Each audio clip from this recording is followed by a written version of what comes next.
But you know, it's not all fun and games in Rio. Brazil is still dealing with a deep economic recession, and protesters, they're angry about the extravagant cost of housing and hosting the summer games. Friday night, riot police used tear gas to disperse a large crowd after protesters torched a Brazilian flag.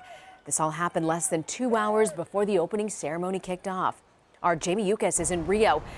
Jamie, thanks for joining us. Tell us about the security that you've been seeing.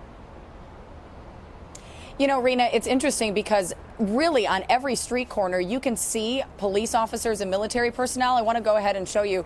This is Olympic Park, and you can see there's floods of tourists coming in. There's supposed to be about 500,000 tourists that are coming here for the games.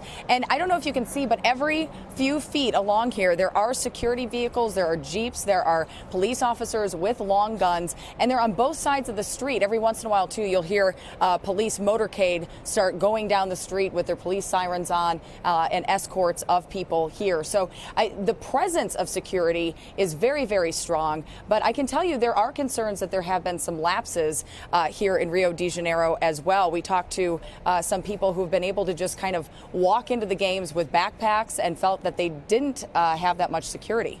What an incredible vantage point you have there from your live shot position, Jamie. What's the sense on the ground? Are these protests expected to continue throughout the entire games?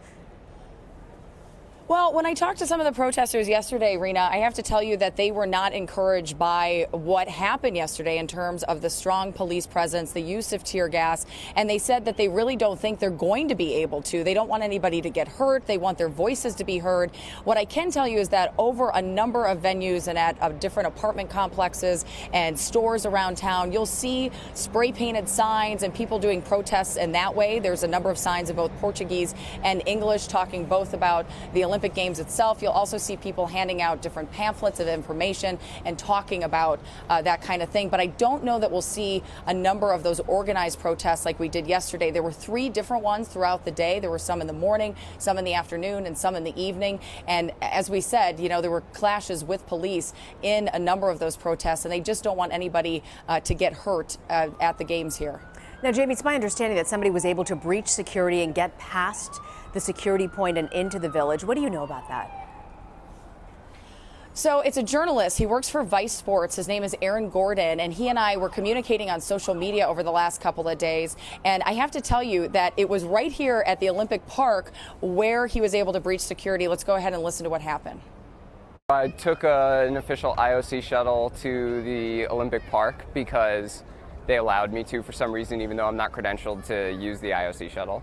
We got out and a soldier directed us into a security tent, but there was only one person manning the security tent, and he wasn't even facing the screen that shows you what's inside the bags as it goes through the conveyor. So we put our bags on the conveyor, and he just kind of pressed the button to make the bags go through without looking at what's inside. And then we walked through the metal detector, even though, again, there was nobody on the metal detector, and I had my cell phone in my pocket, and it didn't go off, so I'm not even sure the metal detector was on. I got into Olympic Park with a pretty large backpack filled with things, and as far as I know, no official security member knows what was inside of my backpack at any time. It's incredible, Jamie. So Aaron then told me, hearing his story was really incredible. And I have to tell you, he told me that he then went to 3 different press conferences. Nobody stopped him. Nobody looked in his backpack. He showed me a bunch of the items that were in there. The bag was very, very full. So that he was able to pass through was a little concerning to him. He thinks that a lot of the police presence here is for show. Hopefully it's maybe for show to some of the bad guys as well, that there are security members here that could take them down. But he was able to kind of waltz right through. One of the interesting points is that he was taking that official IOC shuttle from where he's staying in. He's not credentialed for that. He's not supposed to be on that. But there does seem to be a disconnect between some of the volunteers and the police officers here as to what they're supposed to do. This volunteer was apparently trying to be very nice and said, Aaron, I know the other shuttle, the media shuttle, has been running too long. Why don't you get on this one? But that then allowed him into a security area he is not credentialed for. It's incredible, and must raise a lot of concerns for the athletes there from all the different countries. I want to ask you, though, turn to a slightly lighter subject. The opening ceremony was pretty beautiful. It touched on some important issues as well. We know global warming, climate change, and also Brazil's history of slavery. How was all that received?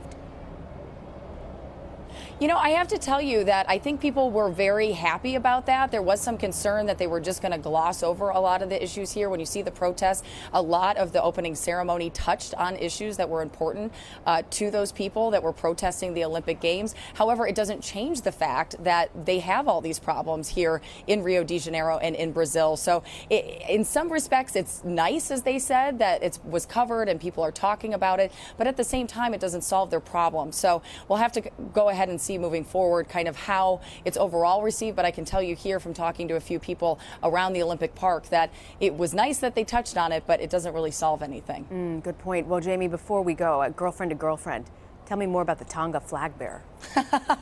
Oh, you're going to ask me about that, huh? You know, I've been trying to do some research for us, Rena, and I don't know if he's single or not. But yeah, I mean, he is the talk of the town. We have our translator sitting right over here, and he and I were Googling information. He's like, why is everybody talking about this guy? I'm like, obviously a man talking like that, because Twitter went crazy. Did you watch? You know, it was very fun to watch, both online and yes, on the screen. It really tore up the internet in a way that I don't think even Kim Kardashian had access to. It was pretty remarkable. Jamie Yuccas in Rio, Exactly. Thank you so much for that report, Jamie.